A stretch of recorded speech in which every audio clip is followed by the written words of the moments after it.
when you have one-on-one conversations with people, you will actually realize, oh my God, this shit is real. This profession is so crazy. Why does social media make it look so easy?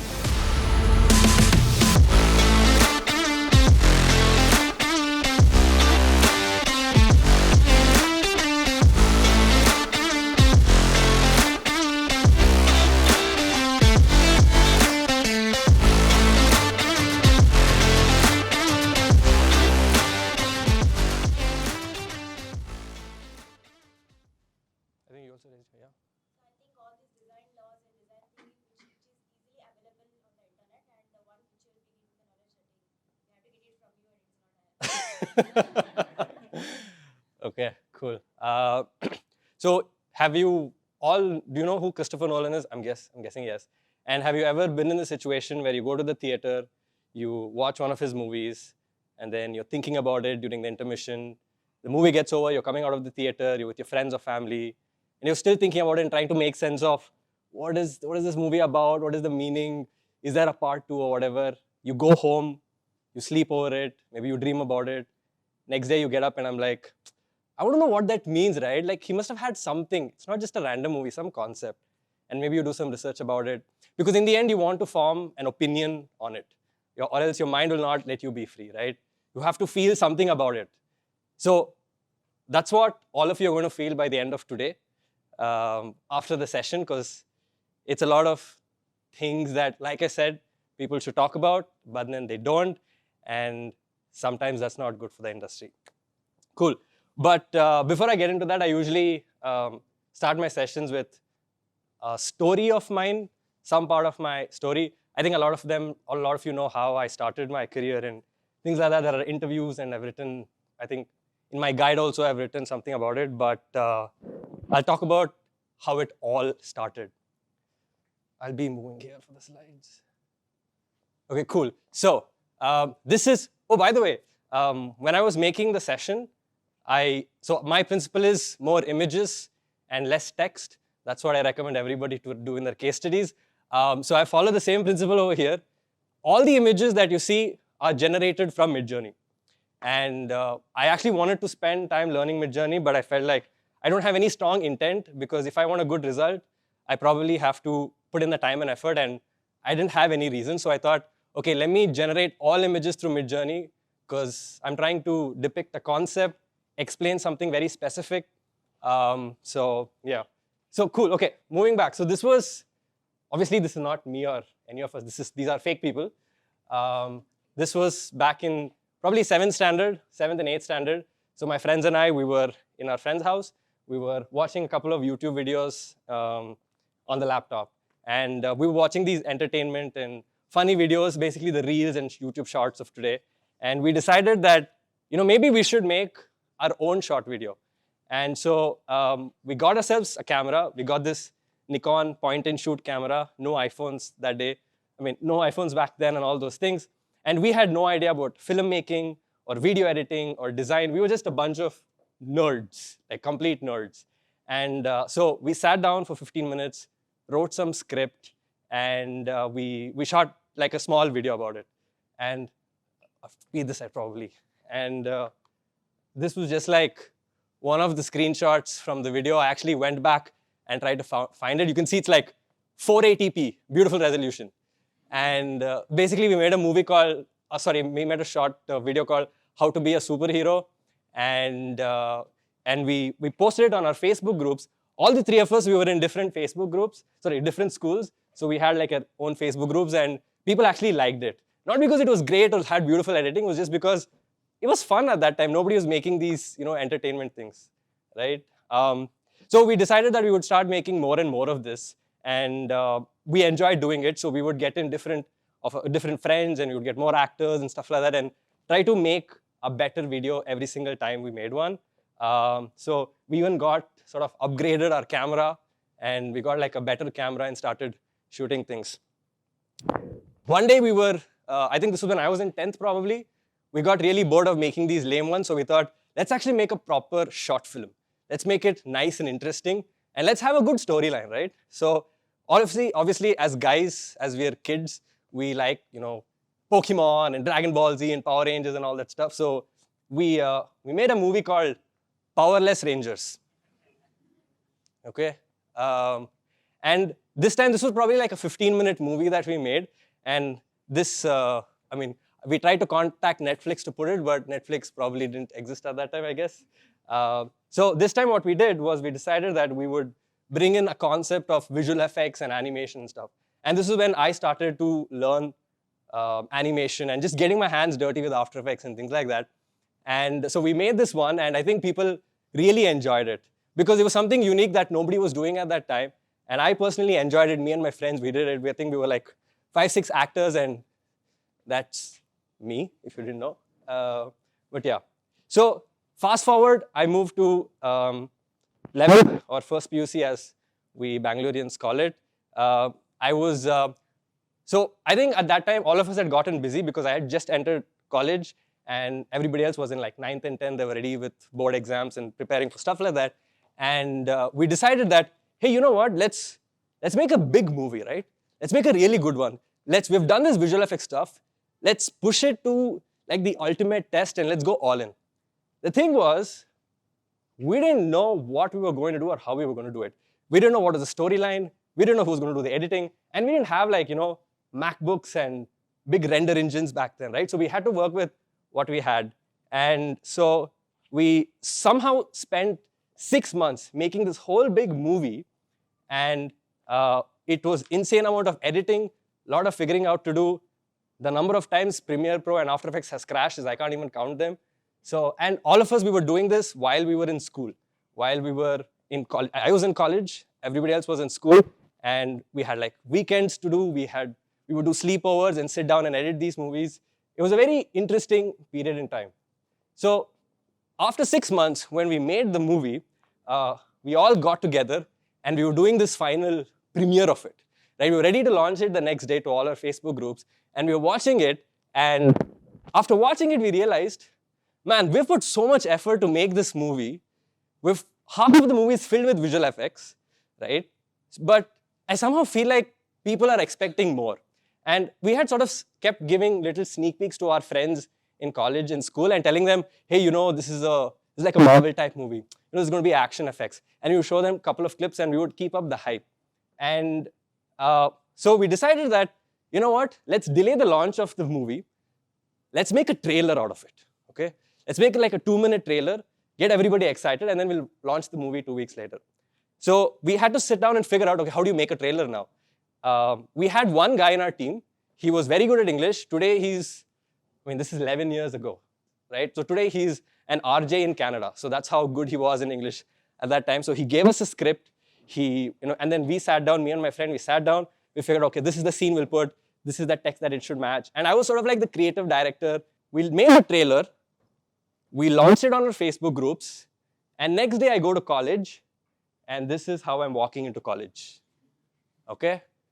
People have gone nuts. And the thing is, all of us, we actually enjoyed making that trailer because it was like a very big achievement for us. And I think going through the entire process of learning something that we never did and accomplishing something, I learned this. So basically, one of the skills that I learned at a very young age is to learn the skill of learning. And I think this is something that as product designers, when we're starting, this is something we have to pick up. A lot of people pick this up as they grow up in life. Sometimes parents teach them. Sometimes life makes them learn this. And basically, if I were to put it in like layman terms and keep it simple, it's basically figure out how to figure things out, right? And I think the biggest problem that we have today in the industry is that people are not doing this. And it's not their fault. It's just that what you see on social media and what you read and when you talk to people, they don't tell you this.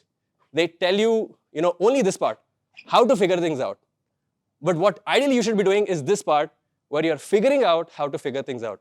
And the reason I'm saying this is because when we were making those movies as kids, we had no big tutorials. We had to find torrents and we had to get pirated software. We had to do so many things, and there was nobody to help us and guide us. So most of our time went in figuring things out because the actual part of making, let's say, an animation or trailer was easy. But the process of figuring out, okay, how do I make this trailer? What are we supposed to do? That was the challenging part, right? And I think this is a life skill that everybody should learn, not just in design, but in life as well, because it's going to help you with a lot of things, right? Now, I'm not going to play the 20-minute movie, but do people want to see the trailer that we made? Yeah, okay. Let's see if it works.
Oh my God, thanks. So, yeah, that was 2012, so 11 years ago. And I think I literally have goosebumps because every time I watch it, it just reminds me of how much effort we put to make it. And that was a time where we didn't have tripod and gimbal and green screen and MacBooks. We literally had one camera and then a basic Dell laptop, right? And I think this is one of the things that I always tell people, that everything is possible if you just put your mind into it and use the resources that you have. And I feel like I should have gotten the Oscar for RRR instead of them, but yeah, I'm just kidding. Anyway, so fast forward to 2019, I joined an academy. I worked there for a year and a half, was part of the initial design team. Designed a lot of products for them. We built our initial design system that you all see today. So I have seen the version which looks uglier. I worked there for a year and a half, and then I moved to this company. Anybody know this company? Familiar? No? So I worked at Apple for 2 years. I know a lot of people might have questions of how it happened and all of those things. I will try to answer some of them because I can't talk a lot about it. I went to this company. It's called Trade Republic. I moved to Germany 10 months ago. I stayed at Apple for 2 years. So in short, what does Trade Republic do? By the way, I'm not here to promote my company or anything. We're basically like Grow or Kite or Small Case, where you can invest in cryptocurrencies and stocks and all of that. And what do I do here? I do a lot of things. I work on the growth team, which basically handles onboarding, incentives, and referrals. And we give an onboarding perk to people who start off. And of course, the first-time user experience. So my job basically involves from when the marketing asks a user to download the app, and until this person becomes an active user, I handle all of that. And I'm also handling a lot of their internal tools and the web design system as well. So right now, it's pretty crazy. We're a team of 3 designers, and I'm handling 7 PMs, 6 projects. Yeah, that's a lot of work. Now, I know a lot of you might say, hey, what is there in onboarding, bro? Phone number, OTP, you get in, some KYC, you do, and all of that. But let me tell you, this is how the Figma file of the flow for onboarding looks like. It's massive, right? And obviously, Europe is a different domain altogether when you compare it to India. So we have a lot of legal restrictions. We've got a lot of things to do. We've got edge cases and a lot of these things. We are trying to optimize it and make it as better as we can. But just getting a sign off on these designs itself is taken months and months. And we are going through a very big redesign. Maybe if we have time, I can show you a couple of screenshots later. And we're trying to take design to the very next level. I am very excited to see, because I think it's not a traditional redesign that you would see. We have tried to be very unique. And then finally, I think everybody's familiar with this logo. Yeah, so no introduction. Anybody knows what this logo is? Not? Everybody knows what this logo is? Okay, good. Okay, cool. Okay, cool. This guy, why is he on the screen? Who is he? God of mischief, a guy who fools people, a guy who tries to cheat people. And the reason I put him over here is because today we're in this industry where all of our decisions, everything that we see, all our opinions and bias comes from social media, right? And the reason I put him is because I'm trying to say social media is a lie. Everything you see on social media is a lie, because I don't talk a lot about things on social media. I just make pure design content. But I hear a lot of stories. People reach out to me. I meet a lot of people and I hear stories from their side. And it is so shocking to see what you see on social media is the exact opposite of what actually happens in the industry. And that's what this whole talk is all about today. In fact, it's a big fat lie. It's not just a lie, it's a very big fat lie. And I will prove that to you today. And the reason this is a concern is because the industry is actually dying. So it's been, what, 15 days, 20 days since I came back. I'm here on vacations, I'll be going back again. And I met a lot of people, I met a lot of senior designers, met a lot of people that you may know as well. And we all ended up discussing about the same thing, saying that the industry is going through a very tough time, not just because of the economic crisis and layoffs and all of that. The quality of design in India is actually falling very drastically. And sometimes I think about this a lot. I think about, why is this happening? Is this supposed to happen? Is this how it's going to work? Is there going to be an uprise for the design industry? And it just brings out a lot of questions. And this is what I'm saying. We don't talk about this on social media because it's not happy news. Social media is going to tell you a lot of happy news, nice things, makes things look very beautiful. And in fact, a lot of people fall prey to it when they enter the industry. And then I have seen, it hurts me to say this, but I've seen so many careers just shattered into pieces because of what social media told them, right? And that's the whole point of this talk today, is to enlighten people so that, I wish I could do this to 1,000 people, but obviously we can't. But it's sort of your responsibility to pass on the message every time you talk to designers or every time you get into a conversation with someone. And, so this was like the title slide. Does everybody know who this is? Yeah. Does anybody know the movie? Fall Guy? How many of you have not seen the movie? You have not seen the movie. Please watch the movie once you go home, okay? It has nothing to do with design. So basically, he is an NPC in the movie. So the movie is basically about a game, and he's a character. And basically, NPC is, or maybe I should go on to the next slide, which is don't be an NPC. An NPC is a non-playable character or a non-person character. And basically, they have code written into them, and they're just supposed to perform a certain set of actions. And Ryan Reynolds is one of them, and he somehow breaks away, and he then explores, he tries to go on his own. I don't remember how it happened in the movie, but he breaks off on his own, and then he discovers this whole new part, and that's how the movie evolves, right? So he's an NPC in the beginning, and then suddenly he changes, suddenly something snaps, and then he becomes this totally different person altogether with his own consciousness, right? And that's the whole concept to this.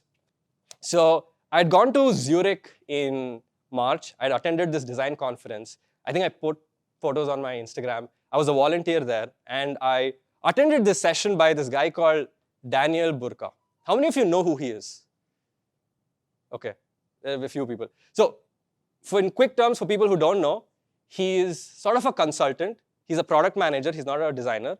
And what he does is he works with designers, and he tries to solve interesting problems that people usually don't prefer solving, or where, the problems he solves, you need a lot of passion for it, right? He worked on this app with a couple of Indian designers, and he built this product called as Simple. The name of the product is called Simple. It's basically an app. It's an app for healthcare workers in rural parts of India and in Bangladesh to treat patients with high blood pressure. Simple problem statement. an app for healthcare workers to treat patients with high blood pressure. That's just one use case.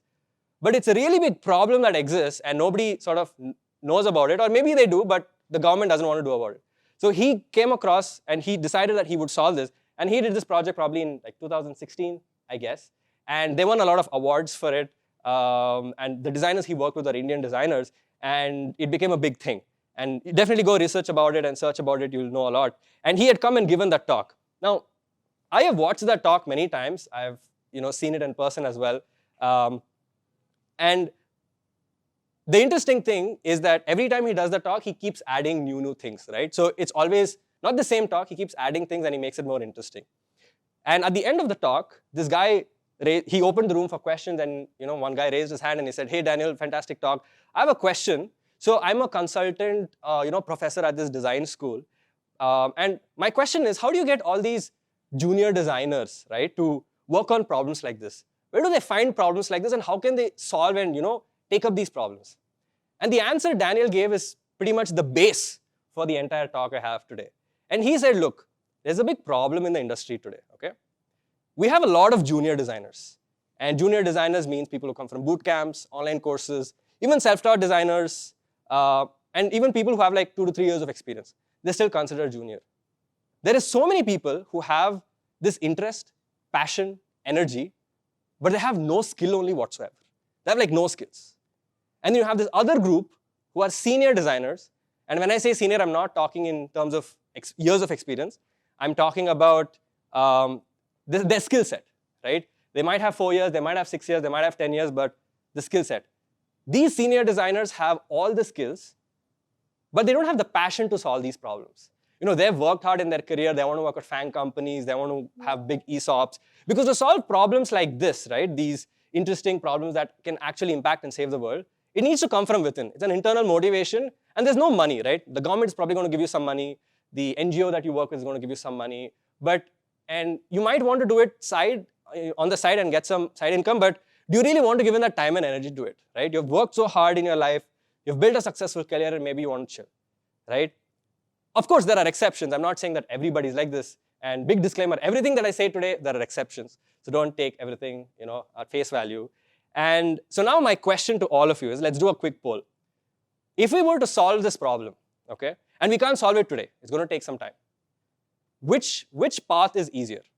Is it easier to make junior designers more skillful, or is it easier to make senior designers more passionate? So how many of you, show of hands, feel that it's easier to make junior designers more skillful? Thank God. Thank God. So what basically Daniel was trying to say is that if we have to get more junior designers to pick up these problems, we need more senior designers leading projects, right? These senior designers are going to find people, they're going to get people, they're going to mentor these people, and that's how the whole industry is going to grow, right? And that's why I'm saying that there's this big gap, basically what Daniel said, and the industry is actually falling. It's not becoming better ever since I became a designer. And I don't know how many of you people would agree or disagree with it, but if you speak one-on-one with a lot of senior designers, I'm pretty sure most of them will agree with me, right? When I became a designer, like 4.5 years ago, and obviously my mentors, my seniors, all of them, when we became designers, we were entering into a world and an industry that looked like this, okay? Beautiful, green, sunny, nice. You can hear the birds chirping. I mean, just at least imagine or whatever. But today, all of you and the people who are getting into the industry, you're entering into a world that looks like this. It is a shit show out there. You have no idea. And social media is going to tell you, no, everything is fine, don't worry, right? And that's the problem. But it's not just because of the economic crisis and the layoffs, right? It is so competitive, the demand is too high, and of course, I will go through it. But the reason the world is sort of like this, and I would sort of picture the design industry to be like this, is because technology is really growing at a super fast rate, and we all know how fast it's growing. But the speed at which designers are learning design is so slow. It's super slow. And because of the speed at which technology is growing, our ability to solve problems is growing. We are able to solve a lot more complex problems. And because you can now solve complex problems, the benchmark is increasing. And across all professions, if you're a designer, if you're a product person, or you're an engineer, we have the technology, we have the mindset, we have like smart people to do it, but we need actually talented people to execute this, right? And designers are one of these people. Now, I'm not saying to solve every problem you need designers, but we are needed to solve a lot of the problems. Let's say healthcare. Healthcare needs a massive overall revamp completely. Banking apps need a big revamp, right? The banking and infrastructure, right? And obviously we need designers for that, right? To solve any problem, you need 3 sets of skills. And this could be you as a product designer, or it could be a company that wants to solve this problem, right? So writing down this prompt was quite interesting. Anyway, so you need design skills. You as a product designer need design skills, and of course, the company needs to have really good designers. You need tech skills, ability to get really good engineers to solve this, and I think the engineering market is sort of saturated, so this is not really a problem for companies. But as a designer, you need to understand the tech side of things. You need to understand, you don't have to know how to code. I still don't know how to code. I sort of understand some CSS and HTML and stuff, but I don't need to know all of that to do my job, right? I need to know how to communicate with engineers. And finally, you need product skills, right? You need really good problem solvers. You need product managers to do it. And you as a product designer also have to contribute to this. So if you as an individual want to make a good profession for yourself, you need to have all these 3 skills, right? One of the biggest misconceptions is that we do not belong to the world of design. Well, maybe we do a little bit. We're product designers, so the word design is there, so maybe we do belong to the world of design. Maybe partially, right? But we actually belong, to the world of product. I think this is something that everybody has to realize. And the moment you realize the difference between world of design and world of product, your entire mentality and mindset will change. The way you look at things will change. You'll start looking beyond screens and colors and font size and all that stuff, right? We basically think beyond interfaces. And it's a little hard to explain what this means, and you can sort of understand what this means when you get into the industry and you're doing the work and you see how challenging it is. That, for us, pixels and screens is not it, right? That's not what we are sort of known for. Of course, that is our USP because there's nobody else who might do screens. What was this? Yeah. But we are thinkers as well, right? What we basically do is we think more and we execute less. Now, of course, when we get started in our careers, we do execute a lot, and that basically means screens and screens and screens.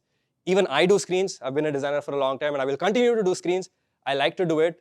But for me, designing screens is the easiest job.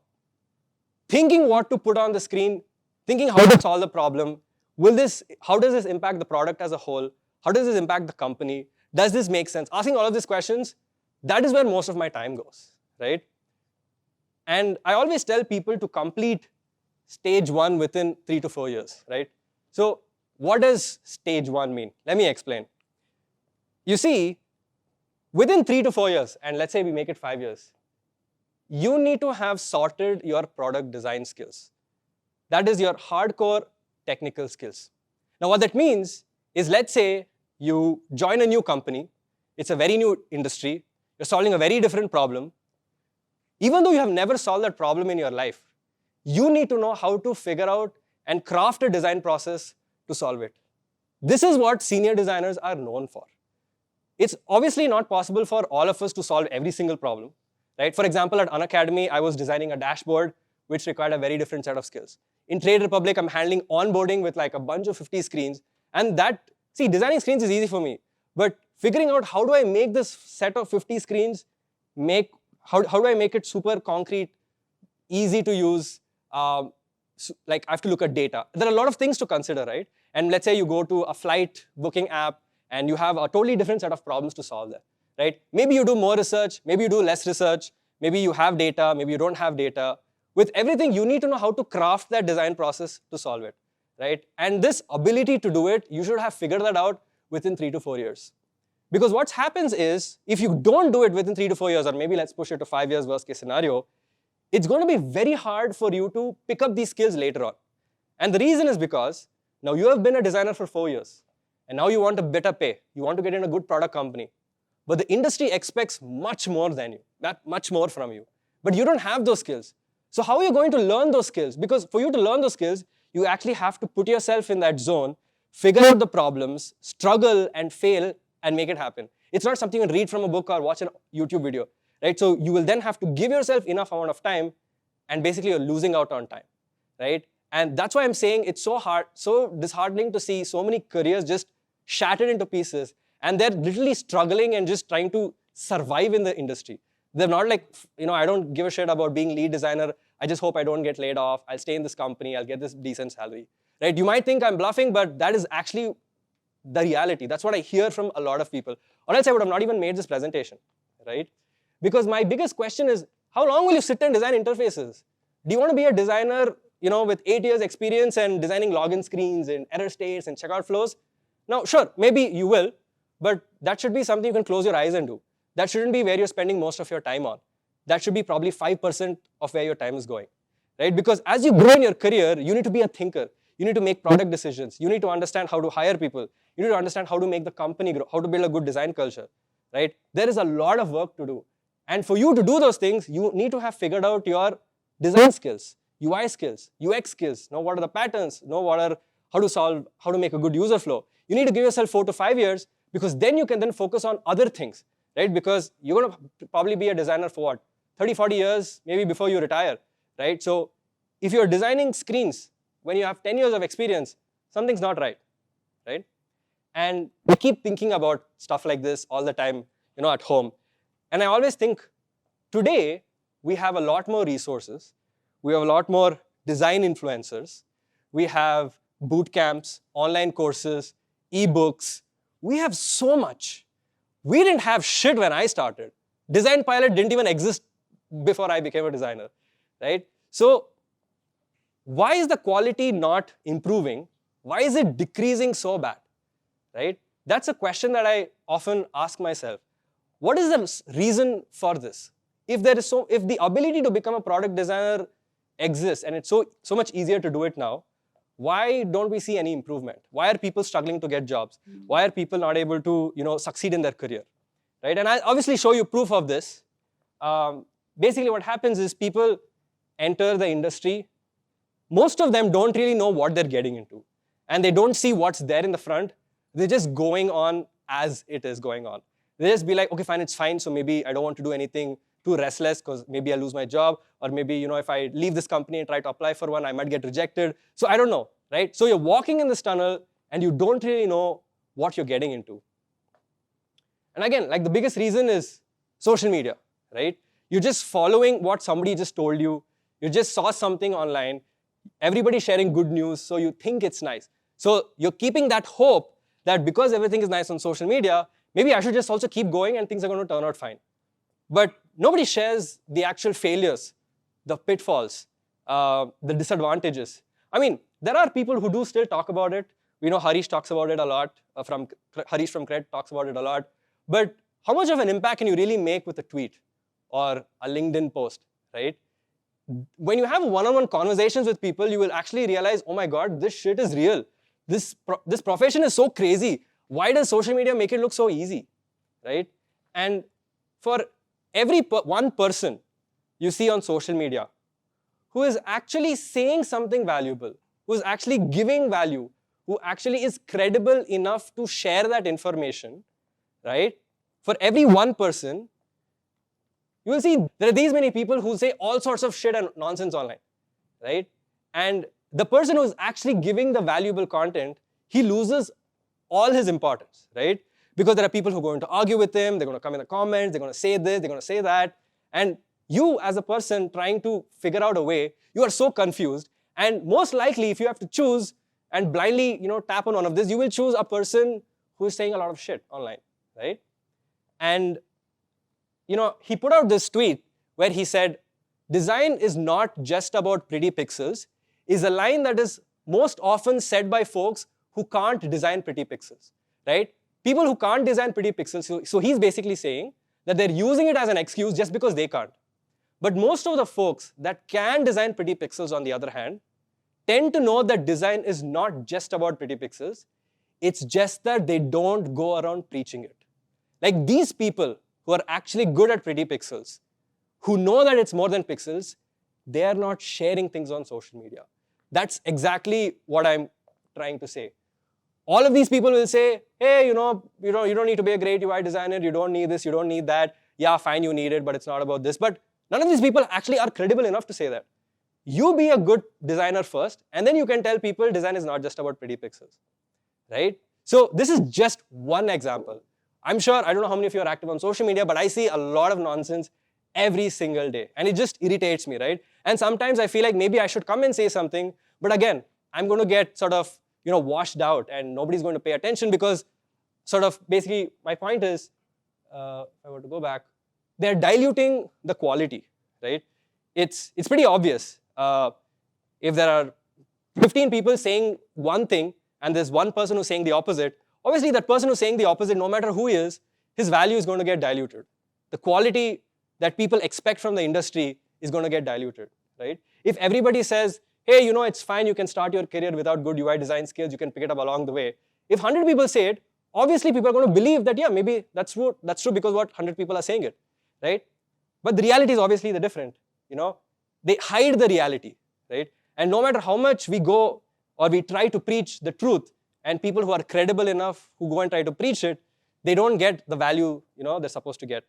And this is very interesting, right? So I put out this poll on Instagram a couple of months ago, and I said, how many of you feel social media is making it mentally hard for you to progress, right?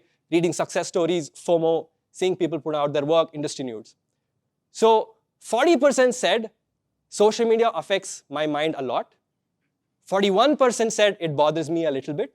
And 17% said it doesn't affect me, I have other problems. So 80% of people are blaming social media for not being able to progress. Now, should we blame someone? Who should we blame? Is there a point blaming? Well, I don't know what the answer to that is, right? So I asked a follow-up question. I said, where is social media in the list of your reasons? 50% are saying it's my top 3 reasons. This is ridiculous. If 50% of these people, or maybe, I'll go a slide back, right? Imagine if the situation was reversed. 17% said it affects my mind, and the rest says I have other problems.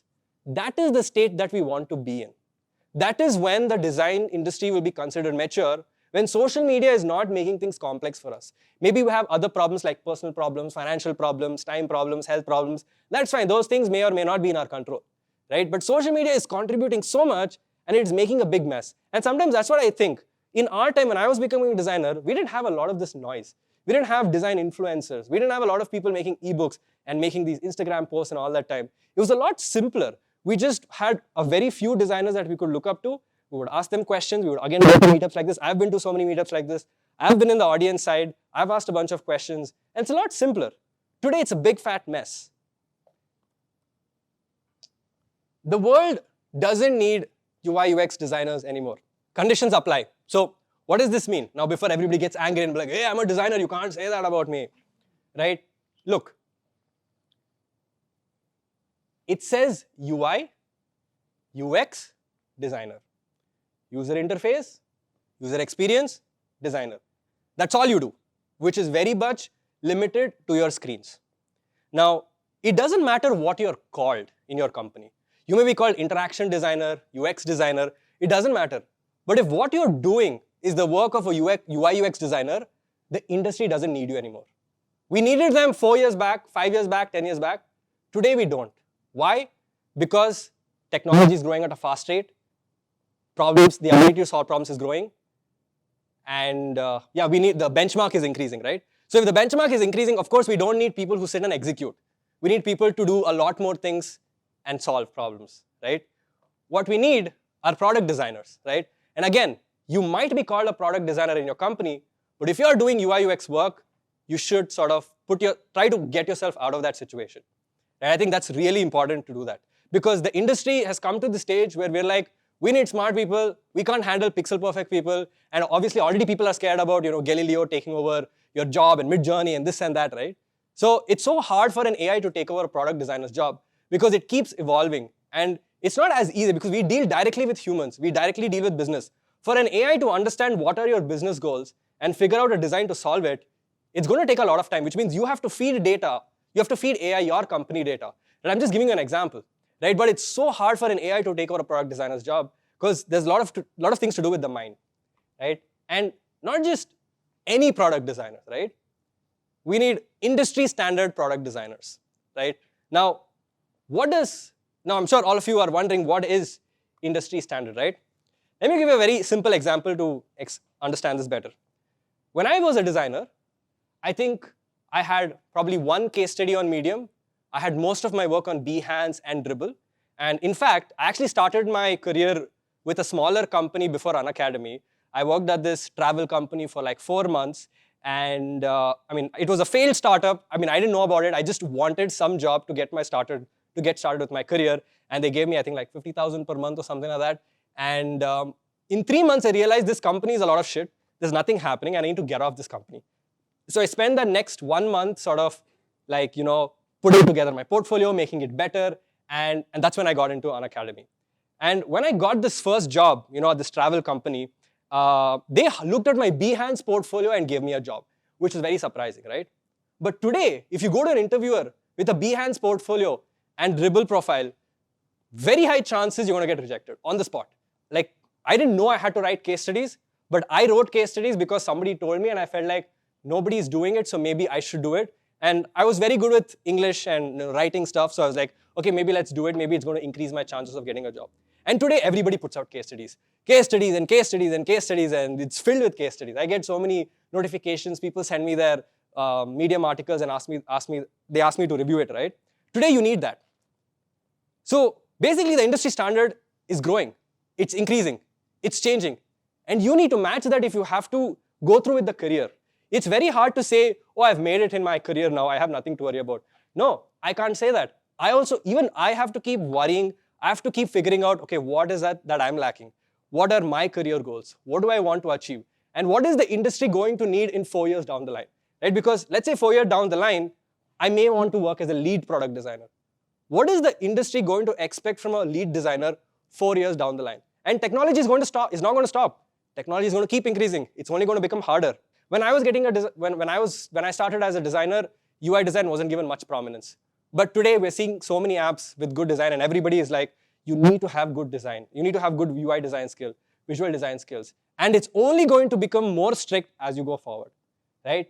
So that's why we need industry standard product designers, is because if you're not able to match up, you can't end up becoming a good senior. You can't mentor people. You can't take care of yourself first. How are you going to take care of others, right?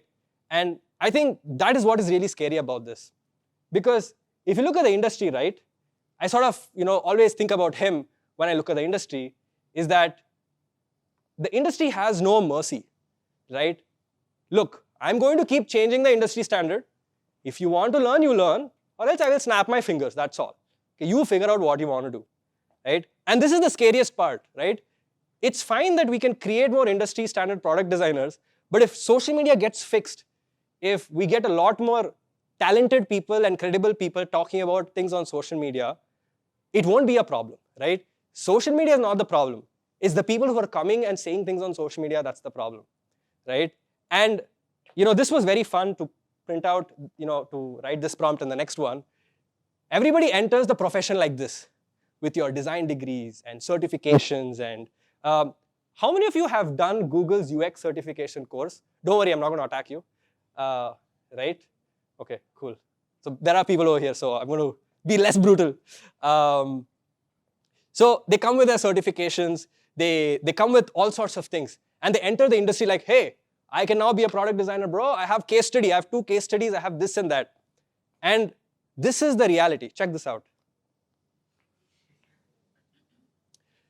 As brutal as it may be, this is the reality, right? You are still wearing your cape. You still have everything.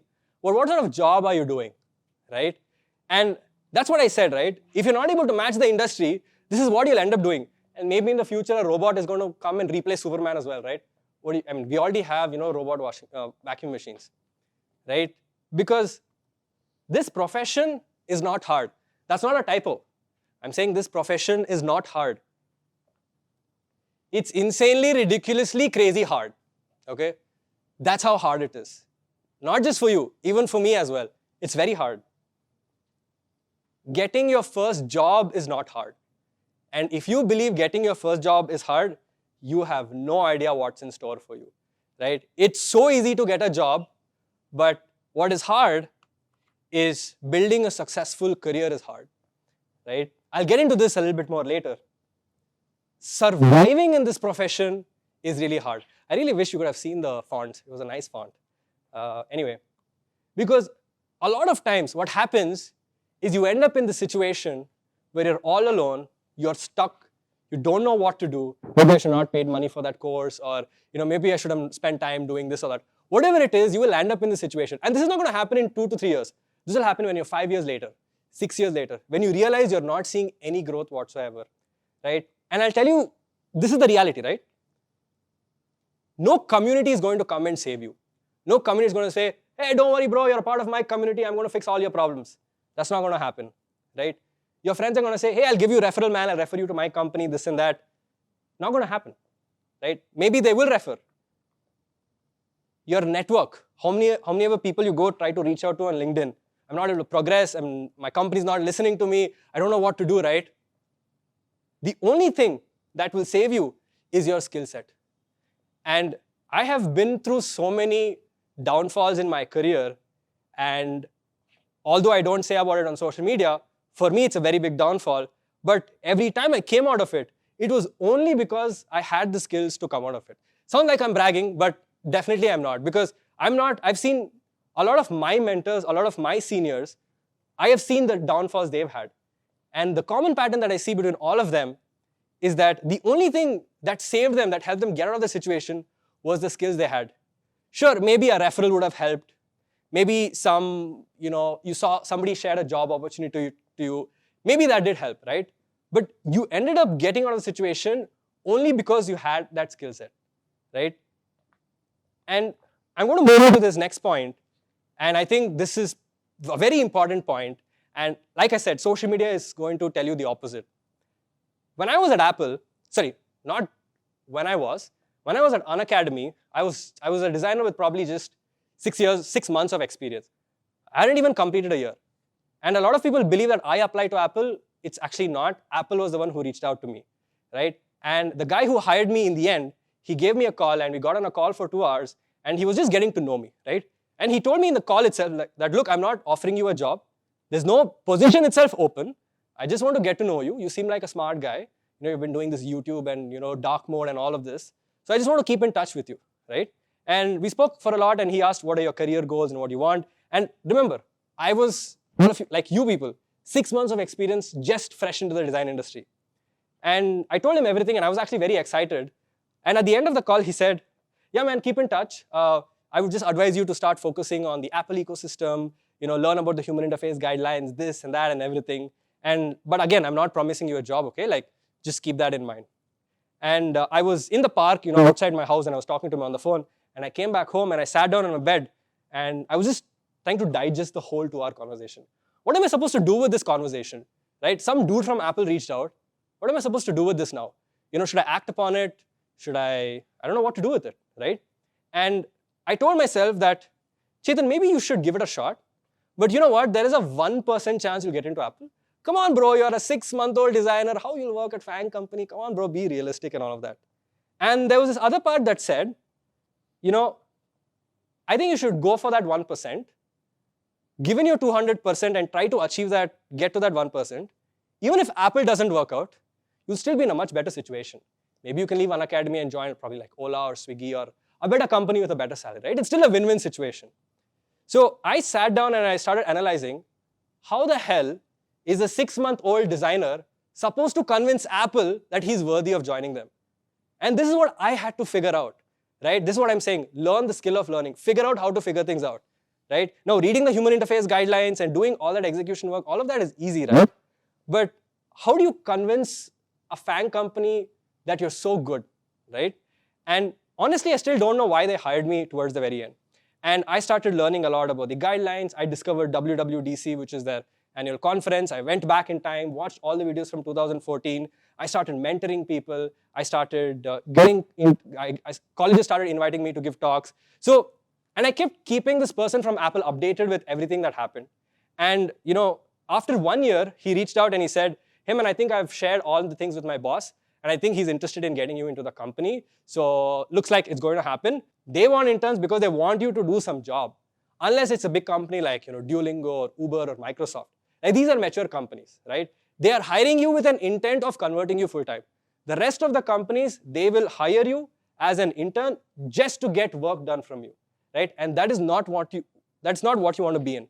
And I don't know how many of you are from boot camps and stuff like that, and don't attack me for saying this, but and I've heard this from people who have gone to boot camps, and I've heard this directly from them.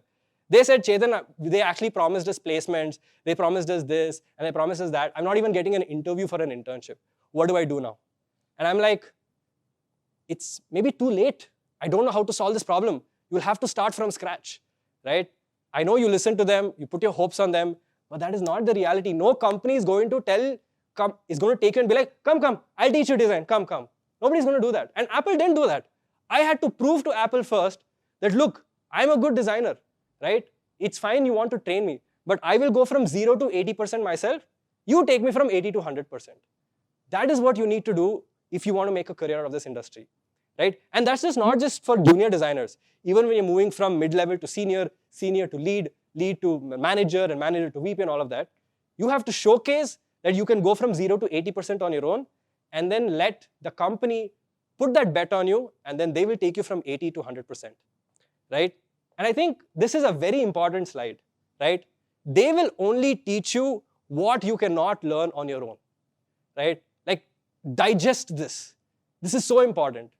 When I was getting into Apple, I tried to figure out and learn so many things. I even made this Apple Watch app concept project. I don't know if you people have seen it. I have a case study on it as well. Because I was designing apps at an academy, and I wanted to show Apple that, look, I can do more than just mobile apps. So I didn't even have an iPhone back then. I didn't have an Apple Watch back then. So I would go to my colleague who had an Apple Watch. I would take the watch from him. I would play around with it. I would take screenshots, and I would do all these things. And then I had to figure out, okay, how does this Apple Watch work? Because I don't have one, right? I don't know how it interacts or daily usage, how it works, right? So these are the things that I could learn on my own. So I did learn it, and then I told Apple, look, bro, I learned it. Now, do you think I'm good, right? You need to showcase your potential. Now, again, everybody's question is, what is potential? How can you measure potential? Now, a lot of people have asked me this question. Chethan, how can I showcase my potential?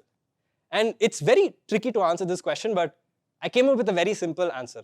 But I want to ask all of you, right? What is potential according to you? Anybody can raise their hands. How can you say this is potential, right? Any answers? Yes, please. Interesting choice of words, okay? Jugaad, okay?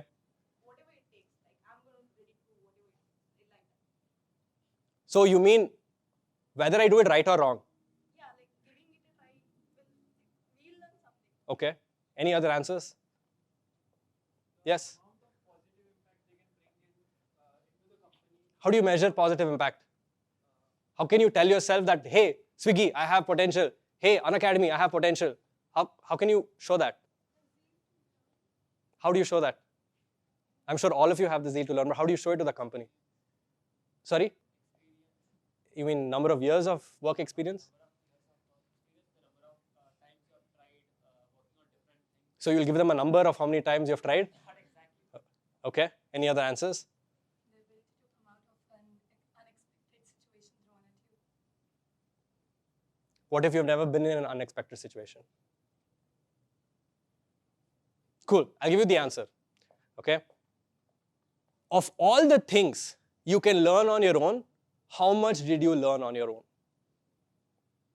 Let's read it again.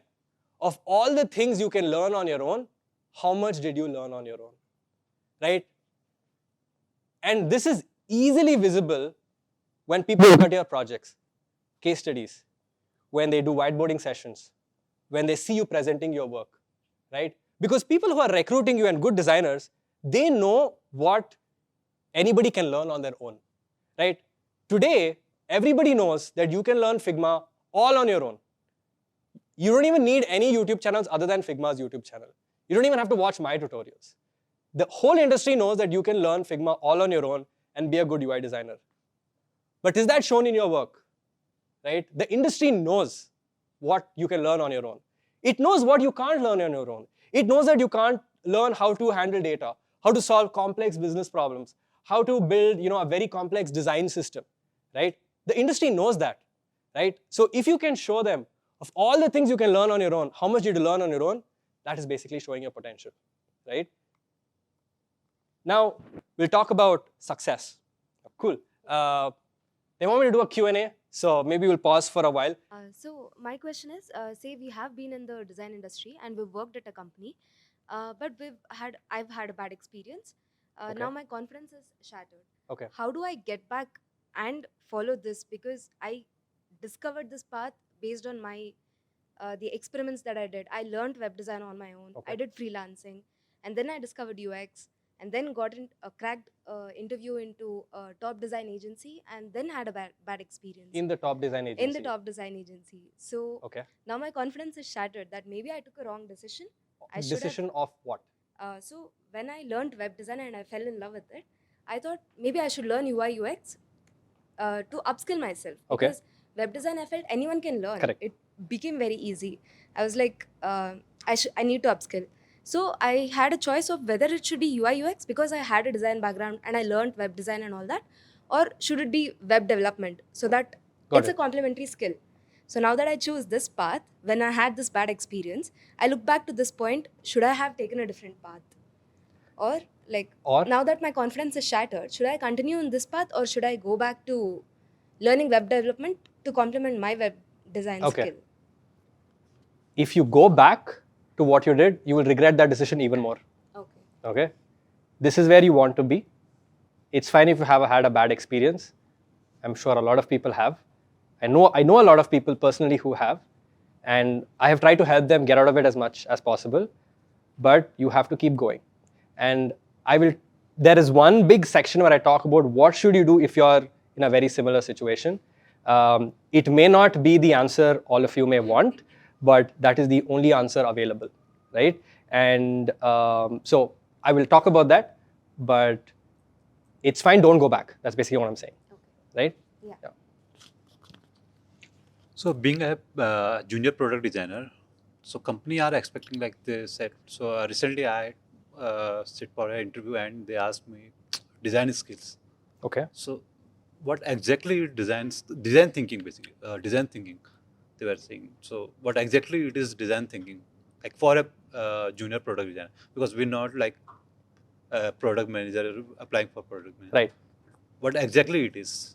It differs company to company, or like a basic thing is that? So are they asking for you to explain what design thinking is, or are they asking you to showcase your design thinking skills? Showcase design thinking, what you have done in the previous company, and what you think about that, what exactly it is design thinking. So they asked me this question. Tricky question to answer. The way I can put it is, if you made certain decisions that were other than colors and font sizes and typography, if you made any decisions, what decisions did you make, right? Were you told what to do, or did you make certain decisions when you were designing the flow or the app or the experience, right? What decisions did you make? Why did you make those decisions? And what was your logic for making that decision? And this has nothing to do with auto layout or fonts or colors, right? This is thinking beyond the screen. What did you think that was beyond a screen? That's all they're looking for, right? And it's there in every single project. It's just a matter of did you do it or not, and how much did you do, right? That's what they're looking for. It's very hard to explain this. I will have to open my Figma file and show you and give you an example, but I don't have my laptop, my office laptop with me. But what decisions did you take as a designer, right? Now the thing is, you and your PM could have taken that decision together, or whoever you worked with, let's say for example, right? But was it a decision that came from you, right? Did you discuss this and maybe they disagreed or maybe they agreed and then you collaborated together like this is a good idea. Let's do it this way, right? Did you find a nice problem and figure out what's the best way to solve it, right? Because figuring out what to solve has nothing to do with screens, right? It's a little bit of psychology and thinking and data and all of this comes together. What decisions did you take? Just think about that. Yeah. Hi, Chethan. Yes. I'm Siddharth. My question is regarding design assignment. Okay. Whenever design assignment comes, right, so I face a problem, right? Suppose it's a 2-day or 3-day tenure that I have to complete it. So I do make good case studies. I have a good process of understanding. But while going through, suppose the primary research or secondary research, whatever, and compile it, there are a number of tools available in the process, right? From affinity mapping to do a Okay. number of things, right? So how smartly you can conclude a design assignment, and also this is first part. I mean, how smartly you can conclude a design assignment by such that a good way of your how well I think, what is the potential I have that should showcase over there. And the B part is what of the impression goes there if we take more time, like we ask, like this is a, suppose we make some excuse that something happened, I will submit on Monday, I was supposed to submit on Friday, then these two. Okay, I'll answer the second one first. Okay, maybe just to repeat the question that he asked. What was it again? The first. Achha, second part, right? Okay, I'll tell you. The first part is how well I can conclude my design Yeah, assignment. how well can you conclude the design? Basically, you're asking how much should I show in my assignment, right? Number one. And number two, what if you submit it late, right? My personal opinion is that if you did a good job and you submitted late, I don't think it matters, right? They're not testing how fast you submit, because whatever you design in that company, even if you get in, you will not finish in those 3 days, dude. That's not going to happen at all. Even for a single flow, you will spend 2 weeks, 10 rounds of iterations and concepts and discussions will happen. That happens in every single company, right? So I don't think you should worry about time as long as you're confident that you did a pretty good job, right? No, that's one. Number two is you will learn what to put and what not to put only through failures. It's a trial and error. You have to see it. And maybe not because, it's a trial and error because you have to judge yourself. You have to build that intuition and figure out what are they asking me? What are they testing? So if they are testing this, should I show them this? Should I actually do this, right? And that's that intuition that you have to build as a designer. And a lot of times you will build that only when you fail, right? And it's not a bad thing. You have to fail. That's when you will realize what went wrong, right? And I will give you an example. So when I was interviewing for companies in Germany, most of them had whiteboarding sessions. And I made mistakes in whiteboarding sessions most of the times, but I knew what I should not have said or what I should not have done, right? And that comes only through failure. And even in portfolio presentations, when I was presenting my work, they kept asking me a lot of questions. And I said a lot of things and I realized that, okay, this is going to trigger unnecessary questions. Maybe I should remove this. Maybe this is not relevant to me, right? And every interview I had, I would keep tweaking my portfolio, remove slides, add this. So then I knew, okay, fine. At the end, pretty much I know what people are going to expect from me, right? And it takes failures to build that design intuition. So that's all I can say. Yeah. Hi. So you talked about how social media is a lie and Yeah. how the industry is putting up content which is not so relevant. So do you think that especially like junior designers who are entering, they are just putting up content as a checklist that it will give me upper hand in the interview because I want Nice. to show this.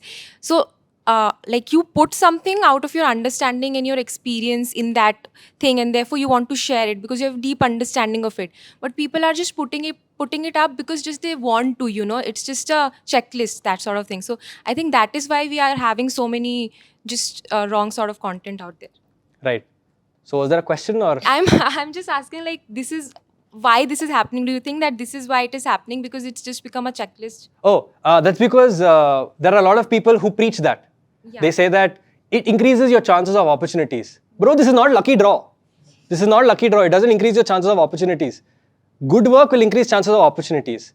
Even if you have 15 dribble shots that look like shit, it's not going to impact anything, right? And I personally have this policy. Maybe I'm a little stingy, but I think 100 times before I put out anything. Even every YouTube video I make, I think I edit the video myself. I watch it 2-3 times to make sure that I'm saying the right things.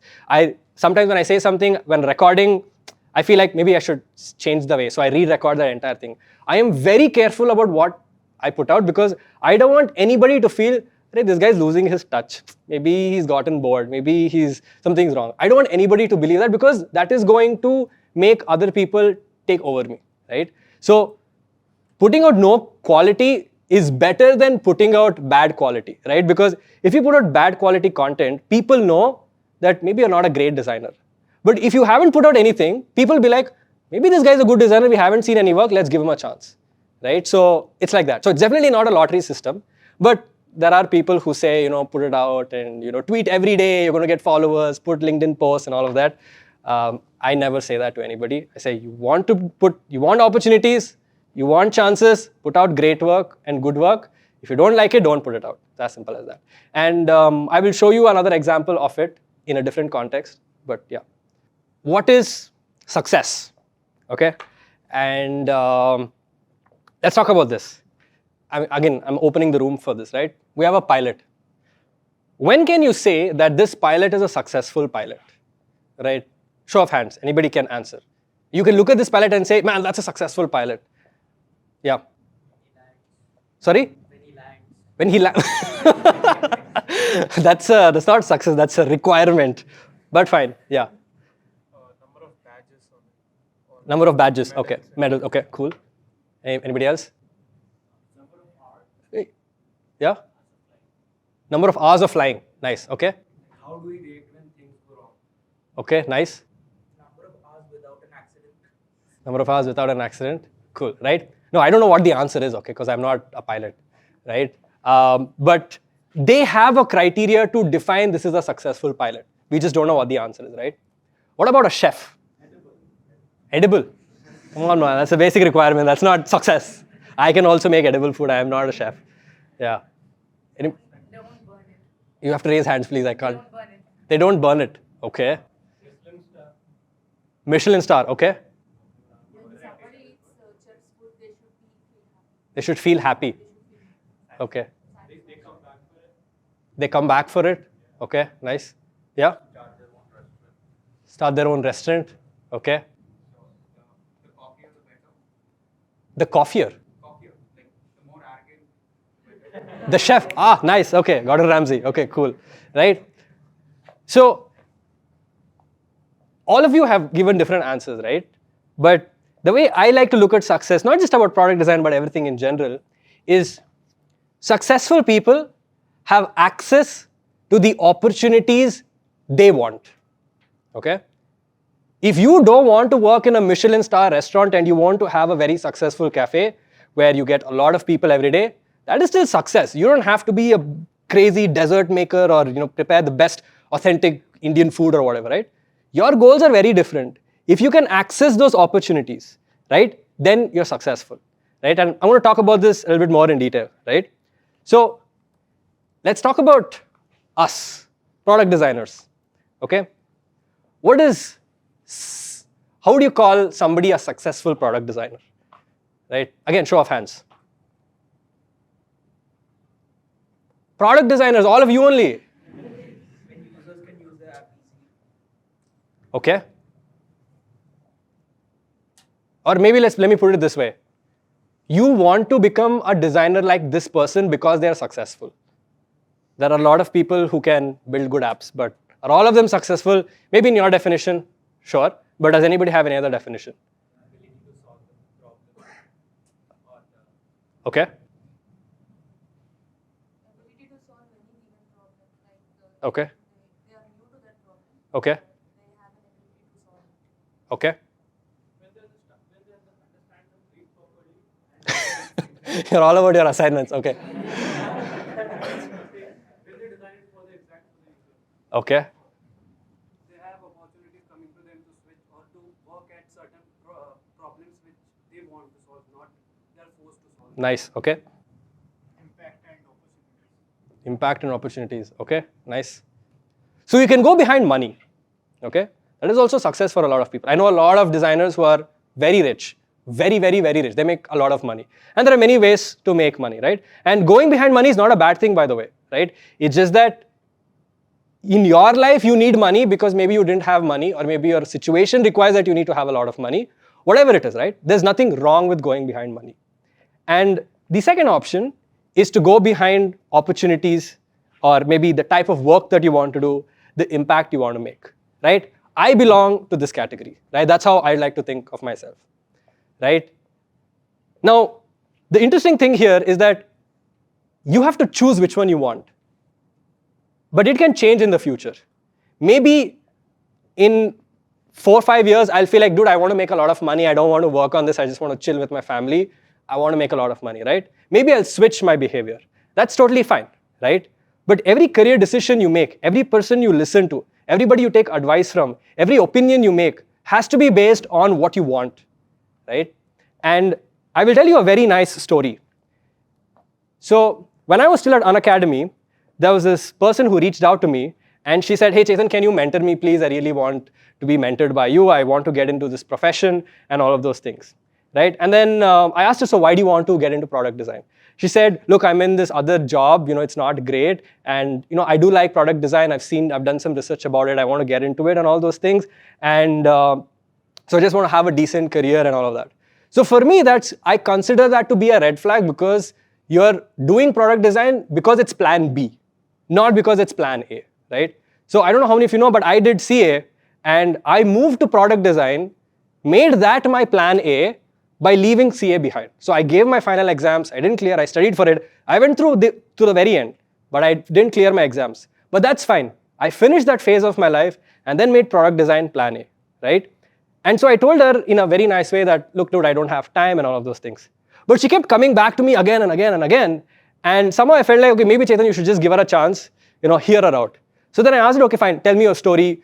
How much time can you dedicate? What's your plan? Etc., etc., everything. I want to know everything about you before I decide I want to give you my time. And she said, look, Chethan, I'm actually a mom. I have a 3-year-old daughter. And I live with my husband. We don't have any financial problems. My husband earns decent money. We live in a rented house and all of that is fine. It's just that I'm not happy with my career and I want to do something meaningful. Look, I don't want to make a lot of money. I don't want to work in big fancy companies. I just want to be happy with what I do, be fairly compensated for it. And that felt like a very genuine answer, right? But I can't make my decision based on that. So I said, okay, fine, I'll give you an assignment. All you have to do is take this Airbnb screen and replicate it dot to dot. That's your assignment. Let's see how you do it. And I gave her a couple of tutorials that I had made. And these were tutorials that I had made long back, not even the tutorials that exist today that I've put out in the past few months, right? And she took her time and she came back to me, which I was not expecting. And I was surprised to see 95% accuracy in the way she had used auto layout, the component. She had followed my tutorial so well, and I felt like, man, I see potential, right?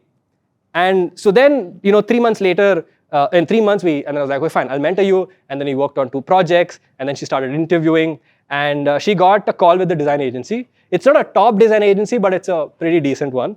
And she got rejected in the final round. And she came to me and she said, Chethan, I got rejected. And I was like, fine, we'll keep looking.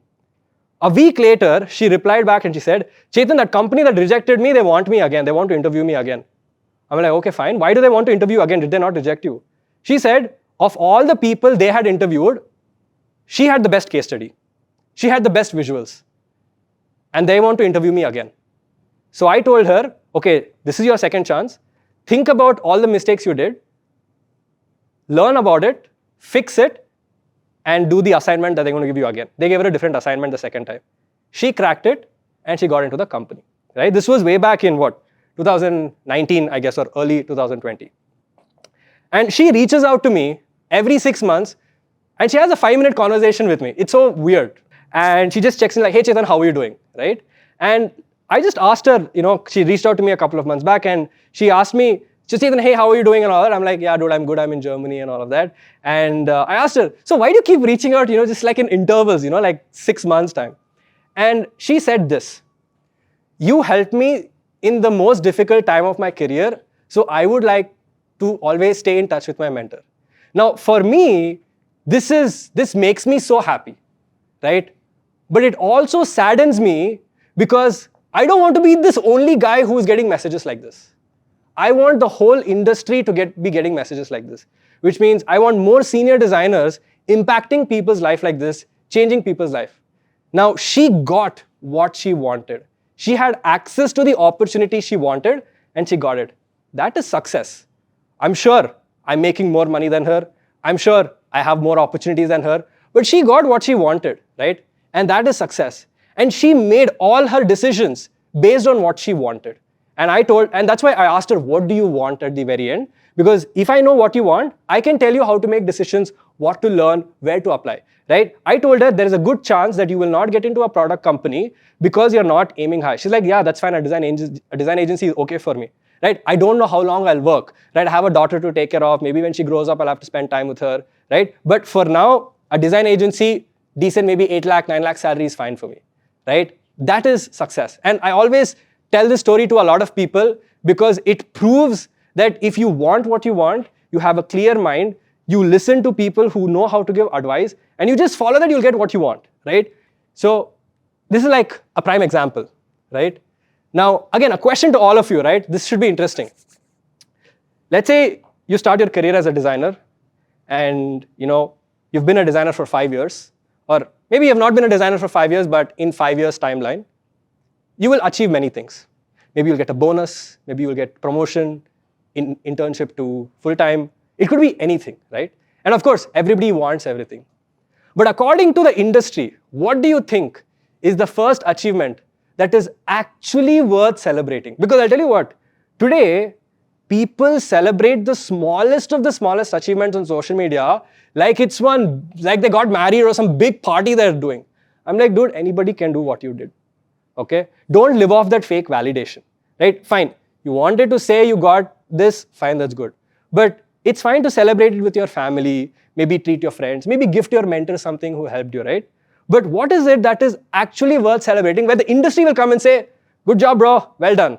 What do you think that is? Clear vision that what exactly I want to do. Having a clear vision of what exactly you want to do, okay? When you help others to achieve their goals. That is their success. Yeah, okay, fine, okay, got it. As a mentor, yeah, but what about your personal thing? Because you are a full-time employee, you have a job, right? That everybody will do. That I will do 1,000 times in 5 years. Making business into profitable. That is not your job.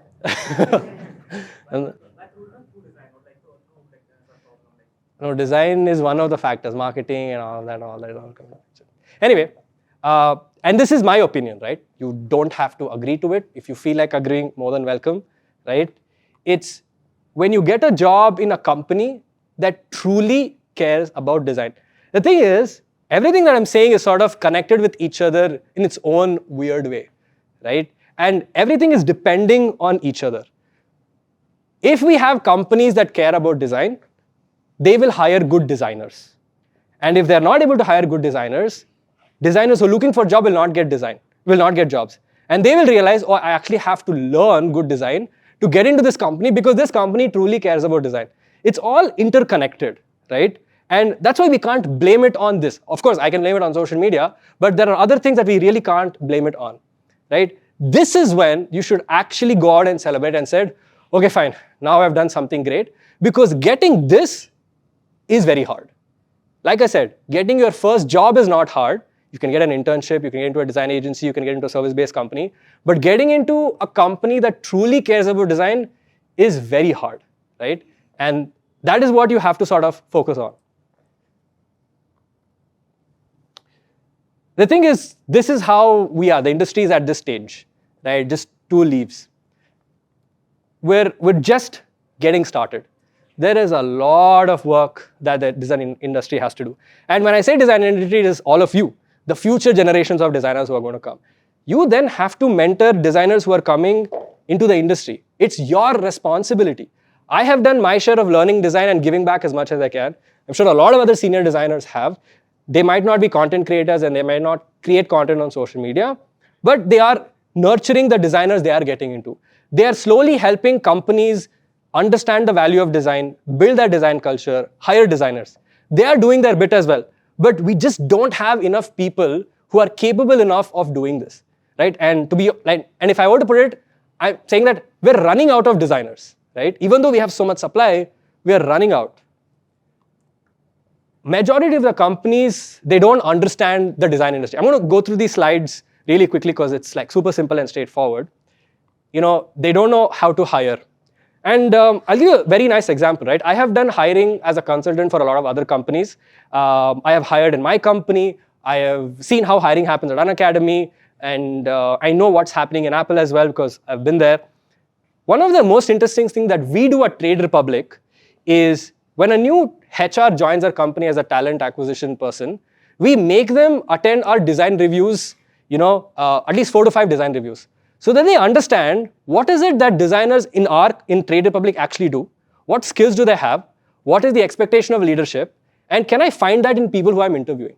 So we tell them and teach the HR so well how to look at a resume, how to look at a portfolio, how to judge someone. Because only after the HR's vet, they come to us, and that's when we take the first portfolio round, right? Not a lot of companies do this because they don't have enough good talent to actually go ahead and run or hire people properly. Even the way there were so many slides, I just removed it because I didn't want it to be too long. People give you all sorts of ridiculous assignments which make no sense. They test the wrong set of skills. And it is so saddening to see, is this what you want? You want a guy to just design pixels, and is that all you want, right? And maybe that company does want it at that time, but I'm sure that you don't have to get this person who just designed pixels. You can get a decent person to design pixels and do other things. Your company will need it in the future. So just hire this person, right? But again, there's lack of content. There's lack of quality. People don't understand, right? They again think design is a transaction. They don't look at design as an asset. They look at it as a transaction, right? Again, I've seen this in thousands of companies. They have a anything will do attitude. They have the best excuses in the world. They will say this, they will say that, no money, we don't need design lead, we don't need design system, it's fine, this is MVP, all sorts of reasons, right? And as a designer, that is the worst environment for you to be in because you're not able to showcase your potential. You're not able to get good work, right? And a lot of people actually question me, why did you leave Apple, dude? Dude, you left everybody's dream job. How did you leave? Because I told myself, I'm going to stay in Apple for minimum 1 year. If I don't see growth after that, I am going to leave Apple. I don't have an emotional attachment to a company. They have paid me. I'm grateful to that. I will stay in touch with them, but I have to take care of my career, right? And that's when I felt that maybe it's time to explore opportunities outside because what am I going to do in India, right? I feel like it would have been a little easier for me in India, and I wanted to explore something. Only because I had Apple in my resume, I felt like I could grab and get access to that opportunity. I could not have gotten that opportunity when I was still at Unacademy, but because I went to Apple, and obviously, it's not that I got the job because I was at Apple. Obviously, they did interview rounds. I got rejected in many companies. A normal interview process happened, right? So yeah, again, design looks different from the final output. Very common problem. And I have a friend, she works at this company, and she tells me, Chethan, every time I design something and ship it, the engineer will do something totally different. He'll put his own interaction and he'll ship it. And if I go complain to the PM or the founder, he'll say, it's okay, no, this is nice, no, let it be. He does it all the time. And I've told her, you have to push yourself and force the company and make sure that the design doesn't go live until you QA it, or leave the company, dude. That's all you can do, right? You can only try so much, right? Because they don't understand business. They are so involved in like convincing investors and having good NPS score and all these nonsense metrics, right? And they don't realize that if they had given more value to design, they could have achieved even more, right? They are happy with what they have. It's just that they can't see that design can actually help you achieve a lot more. There's this, how do I say this? There's opportunity that is being missed, and that's why design obviously ends up looking different. And obviously they don't listen to designers. They don't have skilled designers. I'm just going to run through all this. And now the biggest question, what if you can't get into a good product company? What will you do now? Chethan, I want the answer. Give it to me, right? But before I give you the answer, I want to show you something, okay? And pay attention here. I will read this out. I got a long Instagram message. Hi, Chethan, I need your suggestion. As I have mentioned earlier, I want to showcase my personal project in my portfolio. So what should I pick? My main target is that I want to join a good product company. What do you suggest? What should I work on so that the recruiter will give me a call for an interview? Also, I have 1.5 years of experience and is not showing real work be a negative point. So I asked her, don't you have work that you can show in your company? I do, but honestly, it's not worth showing. What will you do now? 1.5 years of experience, you have nothing to show for, and now you want a good problem statement, you want to get into a good product company, you want more salary, but how will you do it? And it's not what problem statement that is going to get you the job. Irrespective of what problem statement you pick or what you solve, in the end, you have to do it right. That's the point. Right? You can take a big problem statement, a small problem statement, whatever you take it, it has to be right. So now, this person can still get out of the situation, but she has to put 10 times the more effort she has ever put in her life.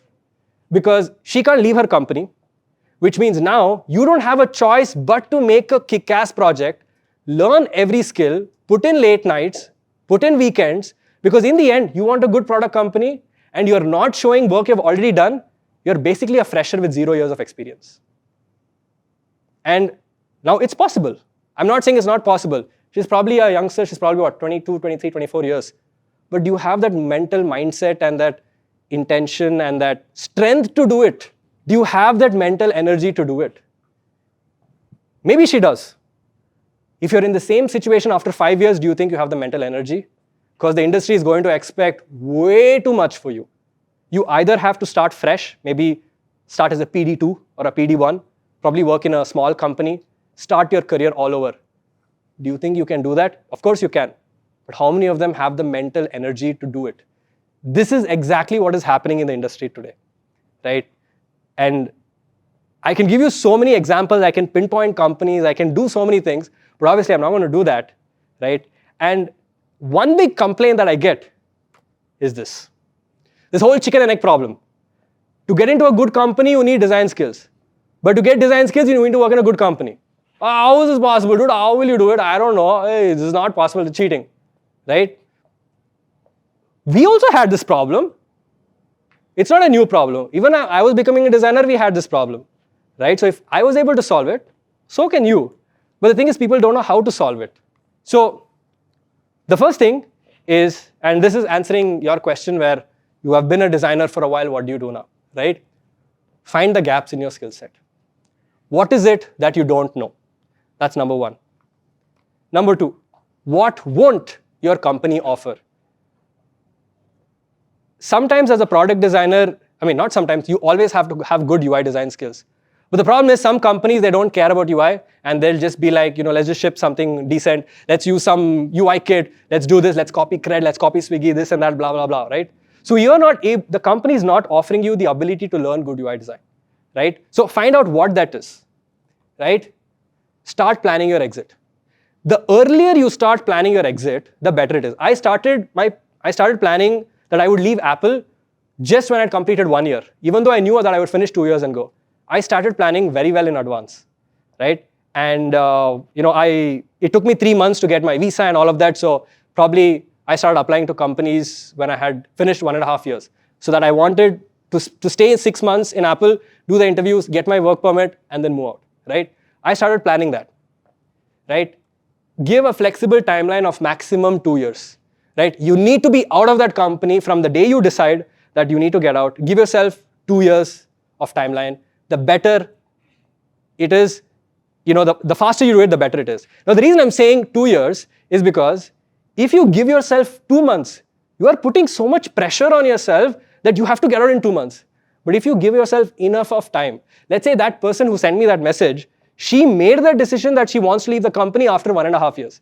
But if she had made the decision maybe 8 months later or 6 months later, she would have had a generous amount of time, that mindset, no pressure to take things. So by the end of 1.5 years, you have a good project that you can show, and you did pretty well because you have no mental pressure.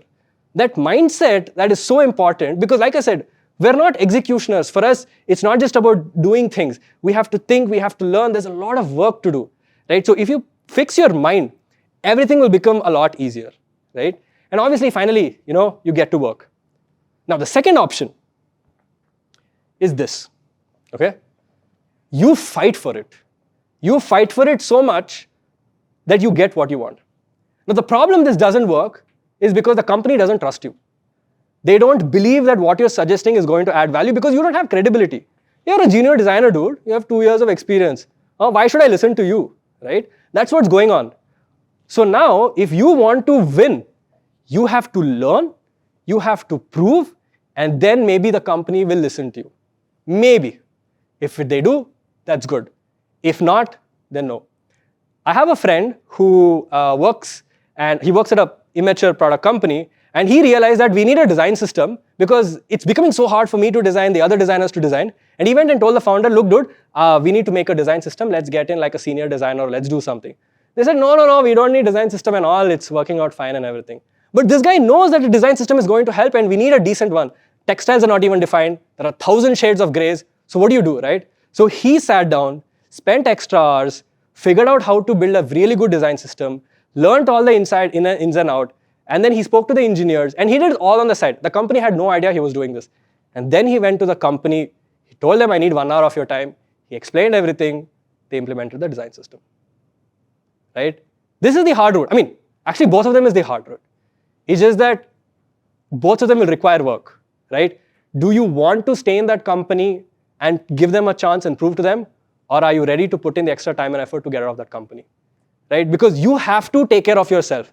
Like I said, it's all connected. If designers start leaving the company and companies realize that, oh shit, if we don't listen to them, they'll leave, right? Then companies will start valuing design.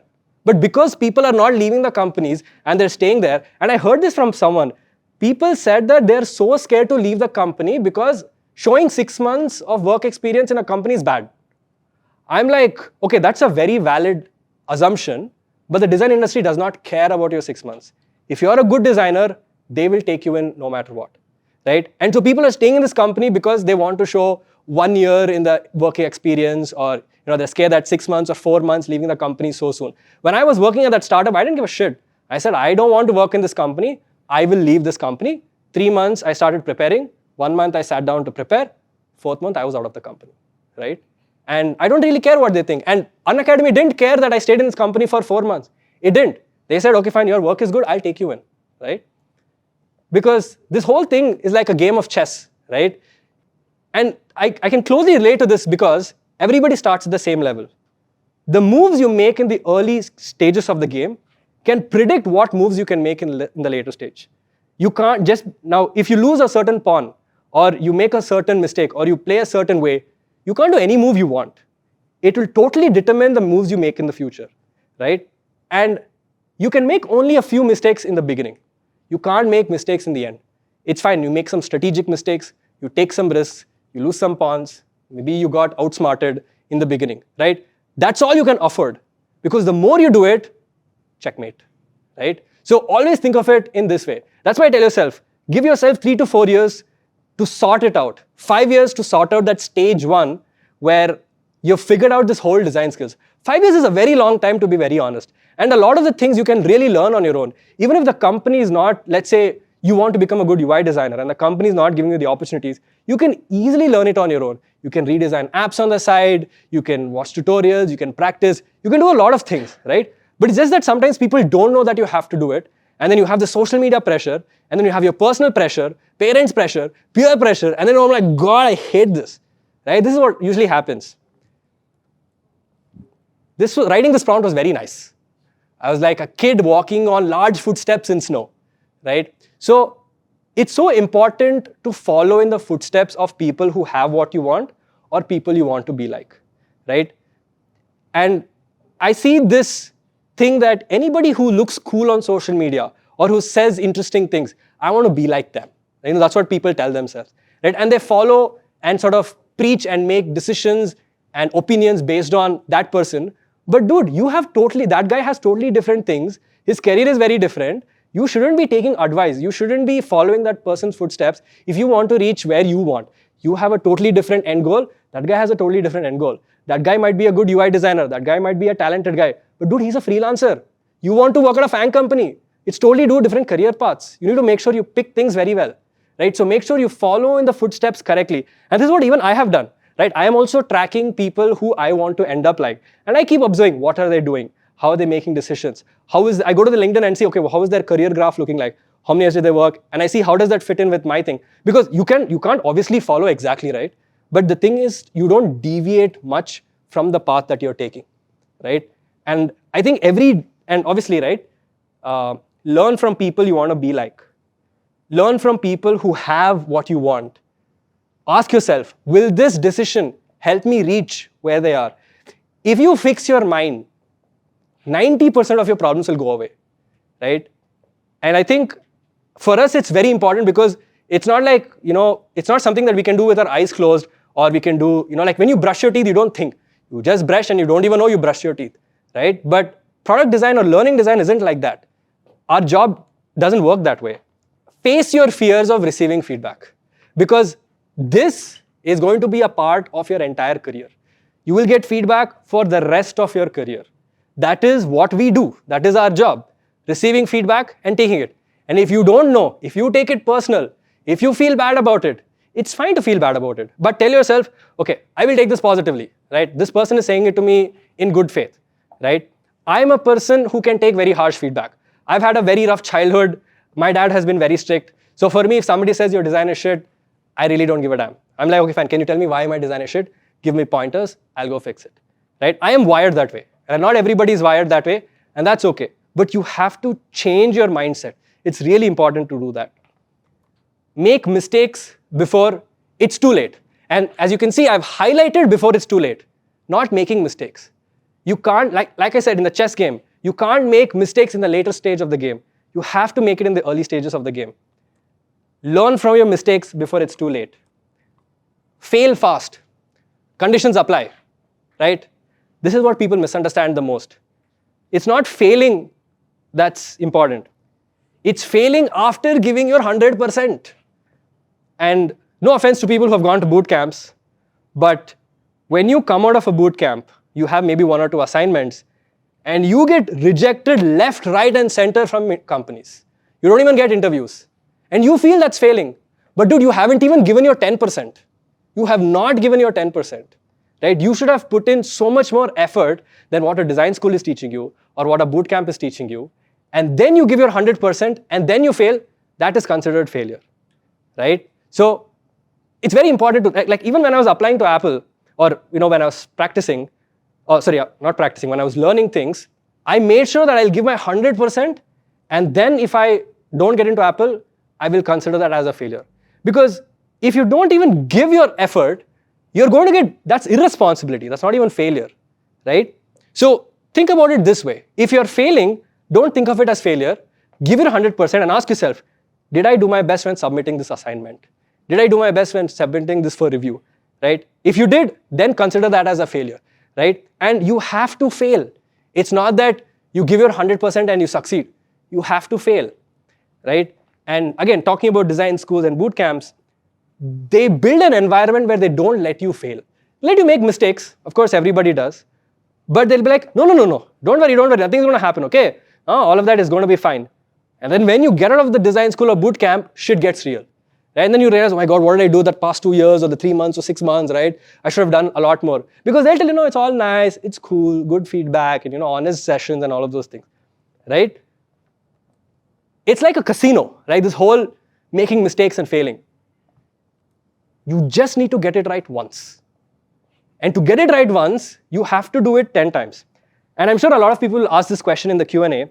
I sent my resume and applied to 50 companies when I was applying for jobs in Europe.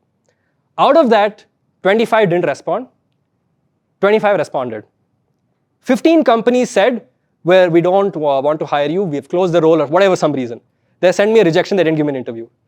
The rest 10 gave me an interview. So I had interviews with 10 companies when I was applying for all the jobs. I got rejected by 7. I got selected by 3. I chose 1. So when is that one time? That is left for you to decide. How fast you want to fail, how many times you want to fail, right? I've got like just last 2 points, right? This is somebody who's looking at diamonds. Now some of these can be fake diamonds, some of these can be real diamonds, but every diamond has to be looked at and validated. don't live off fake validation. I see so much on Twitter where you get so much love for sharing something nice. So many comments will pour in and pour in and pour in. But the reality is that when anything happens to you, let's say you get laid off, let's say you have a bad experience in the company, there's not a single person in that thread of comments who's going to come and save you. They're not going to give a damn about you, right? They will say very, very nice things and that's going to make you feel nice, right? I get a lot of nice comments on my YouTube channels and Instagram DMs. I don't live off that. Yes, it's nice, it makes my day, but I get validation from people who matter to me, right? Take validation from people who are 100 times better than you. Take validation from people who genuinely care about your growth. Take validation from people who give you really strong feedback. And when I was launching the learnproduct.design, I sent it to a lot of junior designers as well, who I know are very good at what they do, and they give really good feedback. I'm not going to be like, hey, I'm senior designer, I'm better than you, I'm going to get it reviewed by some big design leaders. I sent it to them because they give me really good feedback, right? Because if I send it to 100 people, 90% of them will say, wow, this landing page is great, this is going to help everyone. But that's not feedback, that's validation. I don't want that. I want people who give really good feedback, right? And this is a habit that I have cultivated ever since I joined Unacademy. And maybe I got lucky because they put me in that culture of getting feedback all the time, right? Have control over your mind, right? Do not dilute it. It's a very hard challenge, right? Mental health, I never used to believe in it, but now it's something that everybody has to focus on. And we need to have a very sane mind to do our jobs very well because, like I said, we have to think so much. It's not easy. Ideas don't come like this. Even I have the blank sheet syndrome where you open a new project and you're doing something, everything is blank. I face that as well. Every designer does, right? But if you have really good control over your mind and your goals are very clear, your focus is very clear, you'll be able to do a good job, right? And I feel most of the people are not able to succeed or get out of the situation only because of this, not because they don't have potential. It's just that their mind is not letting them do it, right? And finally, right, this whole profession is like putting together this big jigsaw puzzle and putting all of this together, right? And you can't do this alone. I didn't do it alone. I had my mentors, I had my seniors, very grateful to them.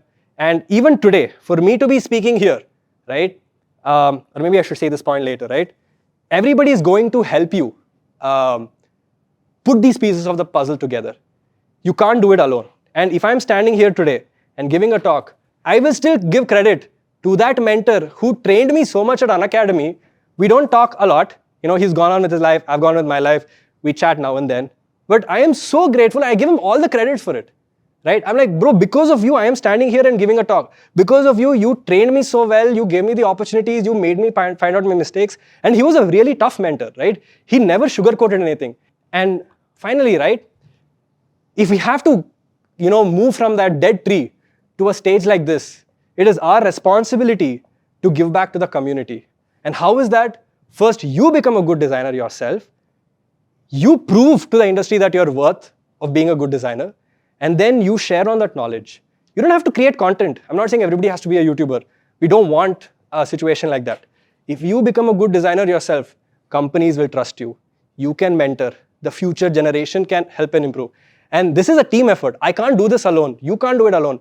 We all have to do it together. But if we only do it properly together with the right mindset, make sure that we don't fall prey to the things social media tells us, we'll be able to do a really good job. And somehow I always keep feeling that maybe we can bring up the design industry, we can sort of bring it back from the ashes. It is possible. It's just that not a lot of people are talking about all of this, right? So with that, ending the session. So thank you everybody for listening here.